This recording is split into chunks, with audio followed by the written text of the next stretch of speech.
주님의 평화가 오늘 이 시간 수요 사경에 오신 모든 성도님들에게 함께하기를 간절히 바랍니다. 이 자리에 오기 위하여 바쁜 일상을 멈추고 오셨을 것입니다. 주님을 만나는 시간, 주님께 집중하는 시간이 참으로 복된 시간이며 주님께서 기뻐하시리라고 믿습니다. 저는 여름이 되면 가장 하고 싶은 일이 있었는데 바로 수영을 하는 것입니다. 수영을 할 수 있는 곳은 워터파크나 바다나 계곡, 강이 있습니다. 저는 그 중에서 가장 가고 싶은 곳이 계곡이었습니다. 시원한 계곡에서 물안경을 쓰고 마음껏 수영을 하고 싶어서 여름이 오기 전부터 계곡을 검색하기도 했습니다. 그런데 계곡이라고 해서 모두 수영이 가능한 것은 아닙니다. 계곡은 비가 오면 물이 갑자기 불어나거나 수심이 깊은 곳에서는 수영을 할 수 없습니다. 그래서 어쩔 때는 경고와 주의라는 안내판이 있는 계곡을 볼 수 있습니다. 그곳에서는 절대 수영을 할 수 없거나 제한되어 있기 때문입니다. 만약 주의와 경고를 무시하고 수영을 했을 경우 아주 위험한 상황에 처할 수 있기 때문에 이 문구를 인식하고 조심해야 합니다. 그런데 우리가 이처럼 계곡을 갈 때뿐만 아니라 우리의 삶을 돌아봤을 때 주의해야 할 것들이 참으로 많습니다. 그 중에서 한 부분을 이야기하자면 바로 사람입니다. 예수님께서는 가장 큰 계명으로 하나님을 사랑하고 이웃을 사랑하라고 말씀하셨습니다. 사람을 사랑해야 된다는 것은 맞습니다. 그러나 사람이 생각하고 행동하고 그 사람이 가지고 있는 것에 대해서는 주의해야 할 사람들이 분명히 있습니다. 조심을 해야 합니다. 오늘 말씀에서도 이러한 주의를 해야 할 사람들이 있었습니다. 우리 함께 11절의 말씀을 읽어보도록 하겠습니다. 어찌 내 말한 것이 떡의 간함이 아닌 줄을 깨닫지 못하느냐. 오직 바리새인과 사두개인들의 누룩을 주의하라 하시니. 오늘 말씀에서 보면 예수님께서 주의하라고 경고하는 사람들은 아이러니하게도 하나님을 철저하게 믿는다라고 말하는 종교 지도자 계급이었습니다. 상식적으로 보면 이스라엘을 억압하고 지배하는 로마 군인들이나 로마 지배 계급들을 주의하고 조심해야 되는 것이 맞습니다. 그러나 예수님께서는 사두개인과 바리새인들을 지목해서 제자들에게 조심해야 된다라고 말씀하십니다. 오늘 본문의 말씀의 시기는 예수님께서 공생의 사역을 시작하고 난 후 약 2년이 흘러간 사역 후반기에 해당됩니다. 2년의 시간이 흐를 동안 예수님의 주변에는 참으로 많은 사람들이 있었습니다. 가깝게는 12명의 제자들이 있었고 수많은 무리들이 늘 예수님 주변에 있었습니다. 또한 바리새인과 사두개인과 종교 지도자들도 예수님이 가는 곳마다 따라다녔습니다. 그래서 예수님의 주변에는 성별과 계급과 빈부격차를 막론한 다양한 사람들이 모였습니다. 이처럼 많은 사람들이 예수님의 주변에 모여들었던 이유는 무엇입니까? 말씀을 듣기 위해서, 병 고침을 받기 위해서, 로마로부터 해방되기 위해서 등 다양한 이유가 있었습니다.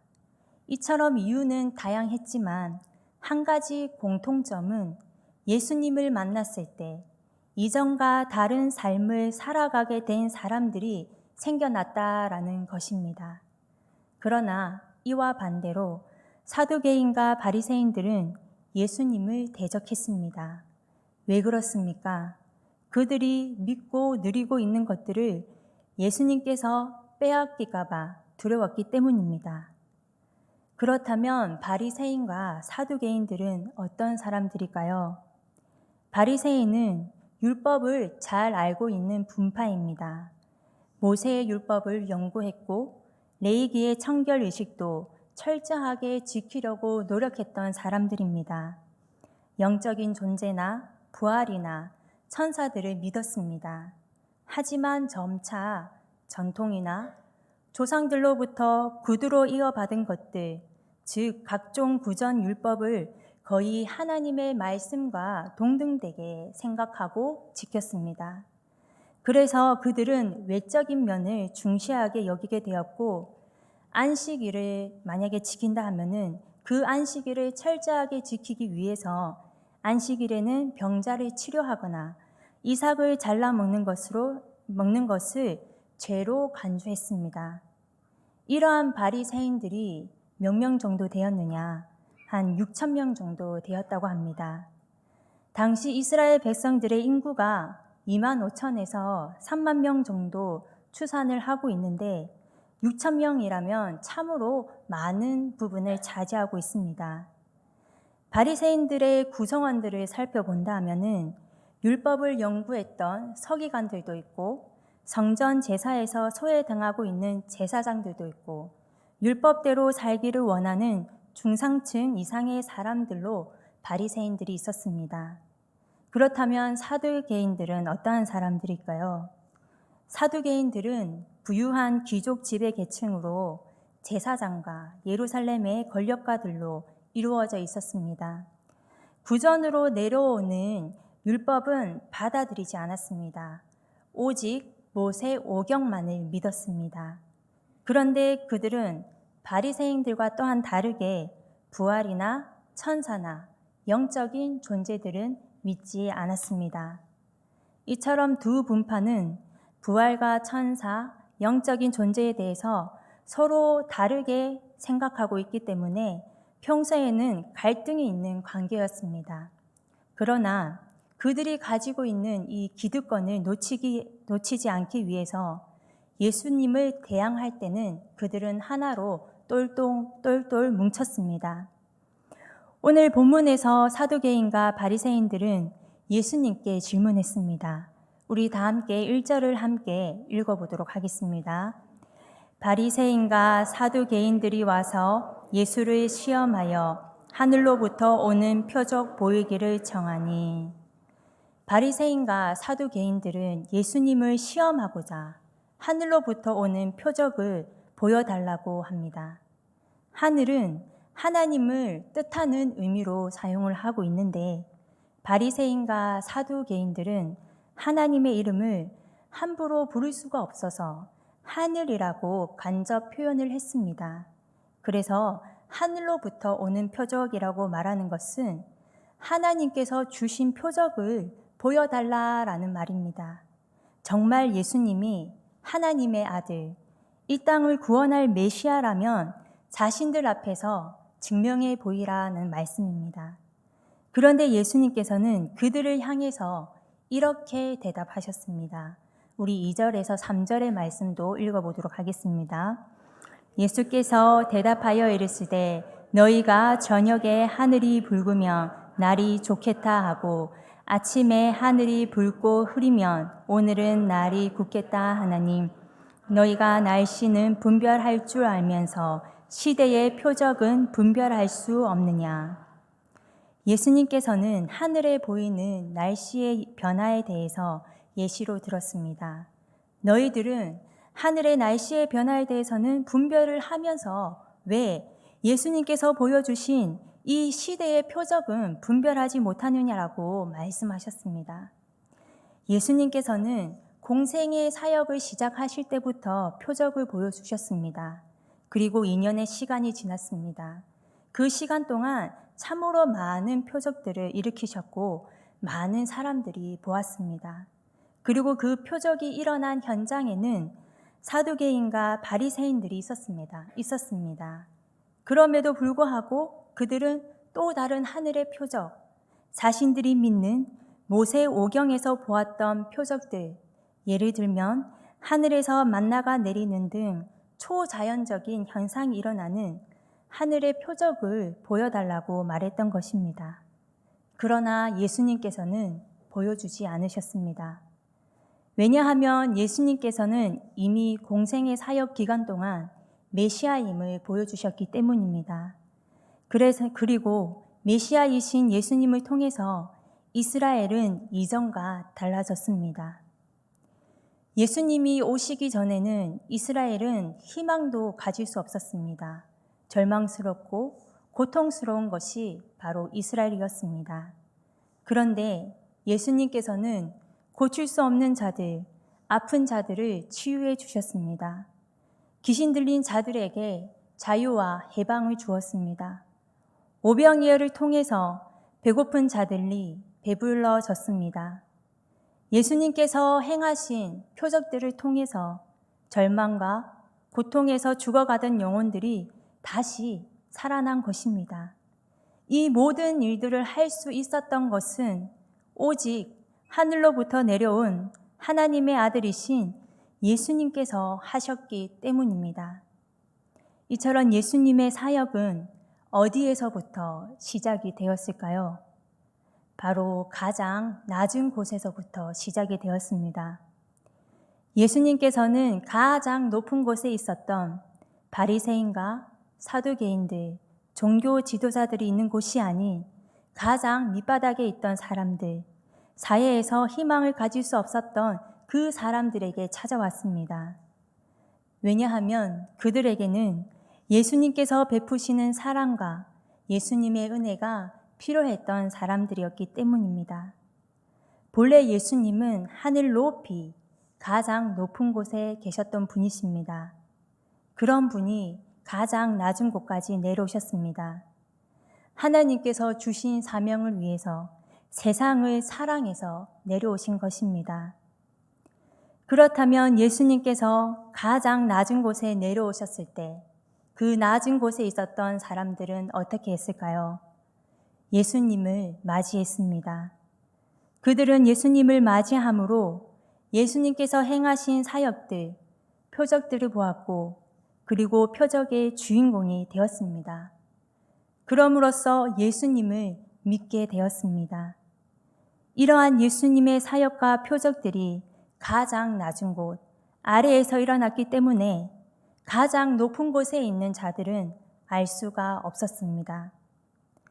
높은 곳에서 낮은 곳으로 내려오지 않는다면, 또한 예수님을 맞이하지 않는다면 예수님께서 행하신 역사들과 표적들이 어떠한 것인지, 또 어떤 변화가 일어나는지, 마음과 영혼이 어떻게 되는지 알 수 없습니다. 가장 높은 곳에 있는 바리새인과 사두개인들은 낮은 곳으로 내려올 수 없는 이유가 무엇일까요? 바로 그들이 움켜쥐고 있는 것들 때문입니다. 그들이 지금까지 지켰던 율법과 그리고 정통들, 기득권을 지키느라 아래로 내려갈 수 없는 것입니다. 그들은 아래를 보는 시선이, 낮은 자리에 있는 자들을 보는 시선이 예수님과 달랐습니다. 예수님께서는 죄인된 자, 가난한 자들을 향해서 구원과 긍휼과 사랑의 마음이 있었습니다. 그래서 낮은 곳에 있는 영혼들을 위해서 참으로 많이 헌신하셨고 자신의 목숨까지 내어주신 예수님이십니다. 그러나 사두개인과 바리새인들은 낮은 자들이 있는 곳에 있는 자들에게 정죄했습니다. 사랑이 없었습니다. 긍휼도 없었습니다. 오직 율법과 정통에만 기준을 두고 그들을 바라보았습니다. 낮은 자리에 있는 자들은 부정한 자, 죄인된 자로 간주되고 그들과 가까이 하지도 않았고 그들의 있는 아래로 내려가지도 않았습니다. 위에서만 머물면서 종교 지도자들로 살아갔습니다. 오히려 아래 있는 자들이 기득권 외에는 자신들과 똑같이 율법을 지켜야만 큰 죄인으로 여기지 않았습니다. 종교 지도자들이 말하는 것이기 때문에 낮은 자리에 있는 사람들은 무조건 믿어야 했고 따라야 됐고 그것이 잘못되었다라는 것도 알 수 없었습니다. 그러나 말씀이 육신이 되어 이 땅에 오신 예수님을 통해 그들의 모든 것들이, 높은 자리에 있는 자들의 모든 것들이 드러났습니다. 그들이 지켰고 행했던 모든 것들은 잘못된 가르침이었고 위선적인 교훈들이었음을 드러나게 된 것입니다. 드러난다는 것은 분별되었다라는 것입니다. 예수님께서 오셔서 진리를 전파하셨고 진리를 보여주시자 거짓이 드러나고 분별되었습니다. 말씀이신 예수님, 이 예수님을 받아들이고 믿음을 가지게 된다 하면은 거짓을 분별할 수 있습니다. 그러나 예수님을 받아들이지 않고 자신이 가지고 있는 것들에 대해서 깨트리는 가정들을 가지지 않는다면 절대로 분별할 수 없습니다. 깨어지는 가정에는 결단과 용기가 필요합니다. 이 깨어지는 가정들 통해서 우리가 무엇을 얻을 수 있을까요? 예수님께서는 바리새인과 사두개인들에게 너희들은 왜 분별할 수 없느냐라고 말씀하셨습니다. 이는 그들을 향해 너희들은 현재 영적 분별력이 마비되었고 영적으로 무지하다는 말씀이셨습니다. 그들에게 믿음이 없다는 것입니다. 그래서 그들은 예수님의 말씀을 도무지 이해하지 못했습니다. 그렇기에 그 어떠한 표적을 보여준다고 하더라도 그들은 깨닫지도 못하고 믿지 못했습니다. 깨닫지 못하고 믿지 못하는 세대를 가리켜 예수님께서는 이렇게 말씀하셨습니다. 우리 모두 4절의 말씀을 함께 읽어보도록 하겠습니다. 악하고 음란한 세대가 표적을 구하나 요나의 표적 밖에는 보여줄 표적이 없느니라 하시고 그들을 떠나가시니라. 예수님께서는 행하신 수많은 표적들에 대해서 믿지 못하고 그분을 메시아로 믿지 못하는 세대를 악하고 음란한 세대라고 말씀하셨습니다. 악하고 음란하다라는 것은 하나님에 대한 믿음이 없다, 불신앙을 가진 자입니다. 하나님 뜻과는 무관한 삶, 하나님 뜻과 역행하는 삶을 사는 것이 바로 음란한 세대의 사람들입니다. 이러한 그들에게 예수님께서는 보여줄 수 있는 표적은 딱 하나라고 말씀하셨습니다. 우리 4절의 말씀을 한 번 더 같이 읽어보도록 하겠습니다.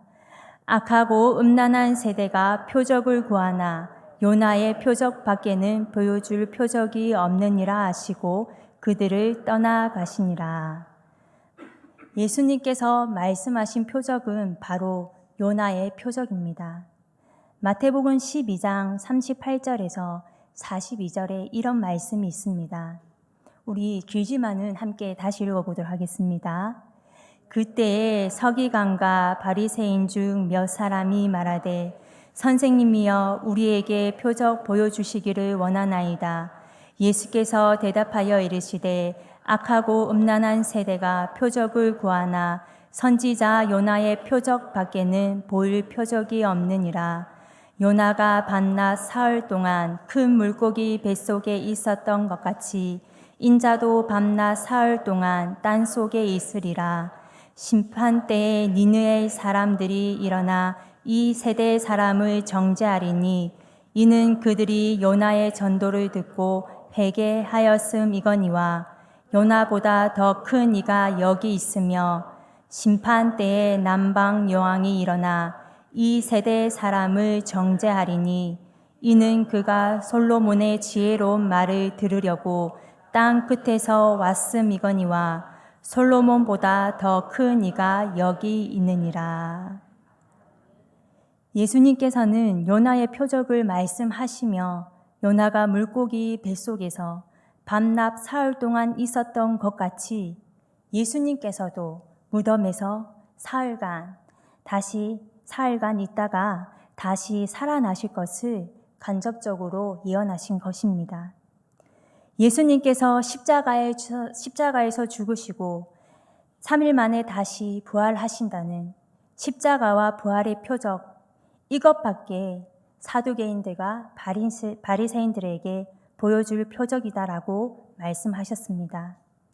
이 요나의 표적은 바리새인과 사두개인들에게 보여줄 표적이기도 하면서 온 세상을 위한 표적, 가장 중요한 표적입니다.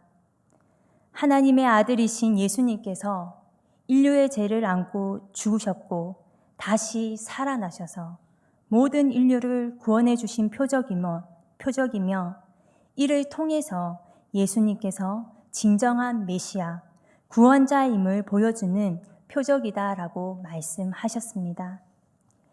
예수님께서는 바리새인과 사두개인들을 향해 악하고 음란한 세대라고 하셨습니다. 우리가 아는 바울은 본래 바리새인이고 유대교 관습과 전통을 중요하게 생각하고 예수님을 믿는 자들을 핍박했던 사람이었습니다. 바울이 즉 악하고 음란한 세대의 사람이었습니다. 이러한 바울이 사도행전 9장을 보면 다메섹 도상에서 환상 중에 부활하신 예수님을 만났습니다. 그러자 그는 예수님께 무릎을 꿇을 수밖에 없었습니다. 예수님을 만나고 눈에 비늘이 벗겨지듯 모든 것이 밝히 보면서 분별이 되었습니다. 선이 무엇이고 악한 것이 무엇인지 알게 되었습니다. 그리고 그가 옳다고 여겼던 모든 행동들의 진실은 불신앙을 가진 악한 행동임을 깨닫게 됩니다. 이전에는 몰랐습니다. 그러나 예수님을 만난 이후에 알게 된 것입니다. 그러자 그는 어떻게 했을까요? 회개가 일어났습니다. 회개가 무엇입니까? 요나서 3장 10절에는 이렇게 말씀합니다. 하나님이 그들이 행한 것, 그 악한 길에서 돌이켜 떠난 것을 보시고 하나님이 뜻을 돌이키사 그들에게 내리리라고 말씀하신 재앙을 내리지 아니하시니라. 니느웨 사람들도 바울같이 악하고 음란한 세대였습니다. 그러나 요나가 선포한 재앙의 메시지를 듣고 분별했습니다. 그들의 행동들이 제약된 것임을 깨달았던 것입니다. 악한 것과 불신앙이 드러나자 그들은 악한 길에서 돌이켰습니다. 돌이켰을 뿐만 아니라 악한 길을 떠났습니다. 악한 행동들을 다시 반복해서 짓지 않겠다는 믿음의 결단이 있었습니다. 이처럼 참된 회개란 악한 행동들에서 대해서 돌이키고 악한 것에서 떠나는 것입니다. 비록 우리가 죄의 유혹을 받고 넘어질지라도 이전에 행했던 일들이 제약된 것임을 우리가 분별하고 다시 반복된 죄를 짓지 않고 우리는 그곳에서 돌이키고 떠나는 훈련을 해야 합니다. 요나의 표적은 온 세상을 향한 표적이기에 악하고 음란한 세대라 할지라도 바울처럼 니느웨 백성들처럼 회개를 하면 부활과 구원의 표적을 볼 수 있습니다.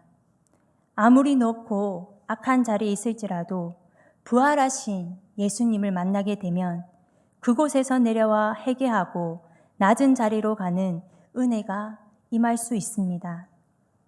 그런데 예수님께서 바리새인과 사두개인들에게 말씀하신 뜻을 제자들은 잘 알고 있었을까요? 우리 5절에서 7절의 말씀을 읽어보도록 하겠습니다. 제자들이 건너편으로 갈새 떡 가져가기를 잊었더니 예수께서 이르시되 삼가 바리새인과 사두개인들의 누룩을 주의하라 하시니 제자들이 서로 논의하여 이르되 우리가 떡을 가져오지 아니하였도다 하거늘. 예수님께서는 바리새인과 사두개인들을 떠나 제자들과 함께 있을 때 바리새인과 사두개인들의 누룩은 주의하라고 말씀하셨습니다. 제자들은 예수님과 함께 2년의 시간 동안 함께 있으면서 신앙심은 깊어졌습니다. 그러나 예수님께서 영적인 말씀을 하셨을 때는 여전히 눈을 뜨지 못했습니다.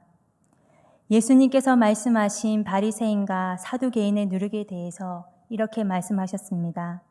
성경을 보면 예수님께서는 천국 비유를 할 때도 누룩을 쓰셨지만 누룩은 주로 부정적인 의미로 사용했습니다. 대표적으로는 종교적인 폐해가 있거나 믿음 없음을 설명하기 위해서 이 누룩이라는 단어를 예수님께서는 사용하셨습니다. 누룩의 특징은 무엇입니까? 바로 금방 퍼지는 것입니다. 제자들이 영적으로 무지하고 분별하지 못한다 하면 사두개인과 바리새인들의 거짓된 가르침과 위선적인 교훈에 영향을 받을 수 있는 것입니다.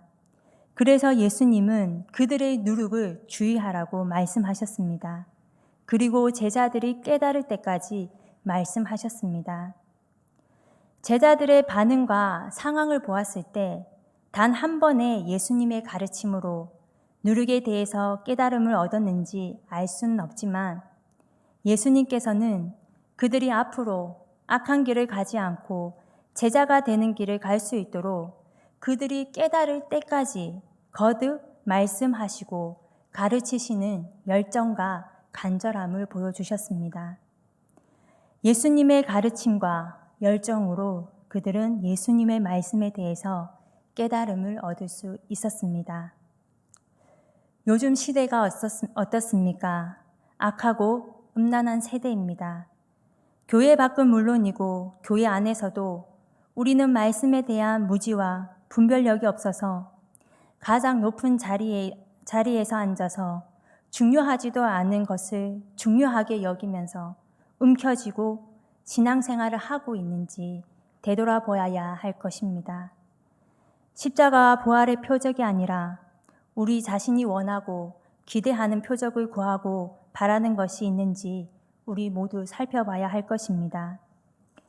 우리는 예수님을 만나고 예수님의 표적이 역사하는 낮은 자리로 내려가는 성도님들이 되시길 바랍니다. 예수님의 사랑과 긍휼과 은혜가 임하는 곳, 우리는 항상 죄인임을 고백할 수 있는 그 낮은 자리에서 예수님을 만나고 또 말씀의 깨달음 가운데 살아가는 성도님들이 되시기를 간절히 바랍니다. 다 같이 기도하겠습니다. 하나님 아버지, 주님께서는 사두개인과 바리새인들의 누룩에 대해서 주의하라고 말씀을 하셨습니다. 그렇지만 우리는 때로는 그 예수님의 그 주의를 듣지 못하고 우리는 우리 마음대로 살아가는 순간들이 참으로 많았습니다. 하나님, 우리의 이런 모습들을 용서하여 주시고 앞으로는 우리가 가장 낮은 자리에서 요나의 표적이신 또 부활과 또 우리에게 새 생명을 주신 그 하나님의 표적만을 가장 하나님 믿고 감사하게 여기며 살아가는 우리들이 되게 하여 주시옵소서. 언제나 예수님을 만나고 말씀의 깨달음 가운데 살아가는 우리 인생이 되게 하여 주시옵소서. 예수님의 이름으로 기도드립니다. 아멘.